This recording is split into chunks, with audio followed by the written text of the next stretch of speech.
Hello, welcome once again to Lehto's Law. I'm Steve Lehto. Today we're talking about when you can do a citizen's arrest. When can you do a citizen's arrest? We've all heard of this before. A citizen's arrest. The idea that if you're out wandering around, conducting your life the way you normally do as a law-abiding citizen, if you see someone break the law, can you arrest them if you are not a police officer? And the answer is you might be able to, depending on what state you're in, depending on what crime they've committed, and you probably shouldn't. But can you conduct a citizen's arrest? Possibly.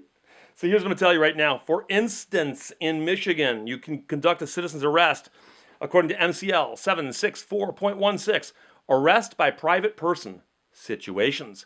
A private person may make an arrest in the following situations: for a felony committed in the private person's presence. So you are there, someone commits a felony in front of you. You can arrest that person if you want to. B, if the person to be arrested has committed a felony, although not in the private person's presence. So if you know they committed a felony, but they didn't do it in front of you, you can still arrest them. C, if the private person is summoned by a peace officer to assist the officer in making an arrest. You're running down the street one day and a cop waves and says, quick, come here, I need help. And the police officer asks you to assist making an arrest. You can get involved under this statute. And then, by the way, D, if the private person is a merchant, an agent of a merchant, an employee of a merchant, or an independent contractor providing security for a merchant of a store, and has reasonable cause to believe that the person to be arrested has violated a bunch of the penal codes talking about theft in that store, regardless of whether the violation was committed in the presence of the private person, the merchant or its representative can make the arrest also. So citizens' arrests basically fall into two categories. One category is when you are just an individual walking along and somebody's either committed a felony or a police officer asks you to assist. But then if you are a merchant, you've got the shopkeeper privilege, which we've talked about in previous episodes. But now, let me explain to you where all of this falls apart. First of all, it's got to be a felony in Michigan. Now, just to be clear, every state is different. And, the right to perform a citizen's arrest originally came from the common law. And it was originally believed to be something that you could just do as part of our society. Most states, if they allow these, have codified it, meaning they've passed a statute that says, yes, you can conduct a citizen's arrest, and here's how to do it. This will vary state by state. So what I'm telling you right now is don't assume you've got this in your state, unless you're in Michigan, and go look it up. And in fact, I'm going to put a link in the description of the video where I found a website that lists all 50 states and explains the differences. And it gives the citations where you can look it up. So for instance, in some states, it's required that the person must have committed a felony. Other states actually say that you can do it if it's a misdemeanor. Some states have all kinds of other wacky things. And some states haven't actually codified it, but they actually have recognized a common law right to do this through a court ruling of some sort. Sorry about the cough. I am just getting over that cold, and I'm getting better. But once in a while I might run out of breath because I talk so fast. So here's the problem.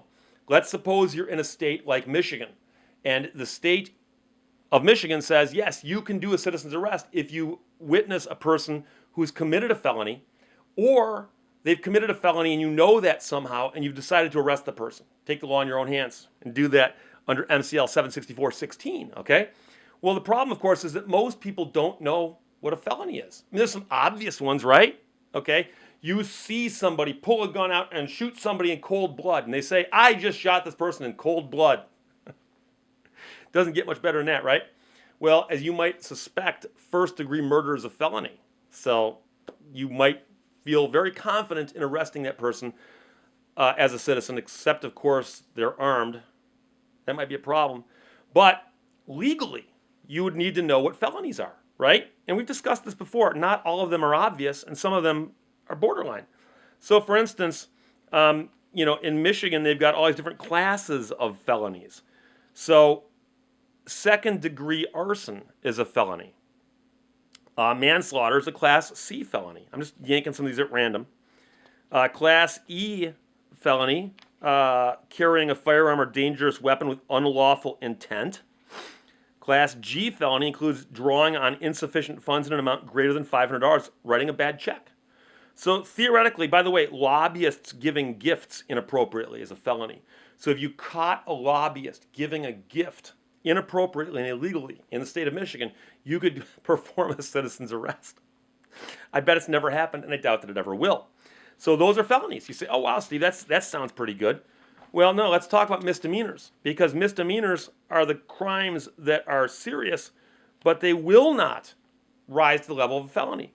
So, for instance, larceny of $200 or more, but less than $1,000. So if someone steals $900 from somebody and they're running down the street and somebody's chasing them going, "Stop, thief, stop, thief. Arrest that man. He stole my money." The police can arrest the man, and they can do that with impunity. But when you do a citizen's arrest of that person and you discover they're only guilty of a misdemeanor, if in fact they're guilty of what the person behind them was yelling, you might be liable for false arrest. And that's the problem, is there are so many ways you can get in trouble wrongly arresting somebody, or even if you do it right, it's possible bad things could happen to you. So let's suppose that you tried to do a citizen's arrest of somebody, and in the process you injured that person. I mentioned in a previous episode about a shoplifter who got in an altercation with a store security guard and had her clavicle broken. And when she sued, the Court of Appeal said, "You can't sue over that. The incident started with you stealing stuff." But remember, they had shopkeeper privilege and a couple other issues going on there. But what if you tried to arrest somebody and you either were wrong, it wasn't a felony, or it was, but you arrested them and you used unnecessary force? Because many of the states say that you can only arrest the person if you can do so either without a breach of the peace, or if you can do so, and there's a bunch of different ways they'll define it, but in essence, you have to use reasonable or proportional force. Meaning that if you can hold somebody without harming them, okay, you can hold somebody, then that's fine. And that's always possible. You know, imagine the best case scenario. Someone breaks into your house and they're in a room, and in your case, let's assume that kind of break-in is a felony. You could say, "You're under arrest. I'm calling the police," but you're under arrest. Lock them in there.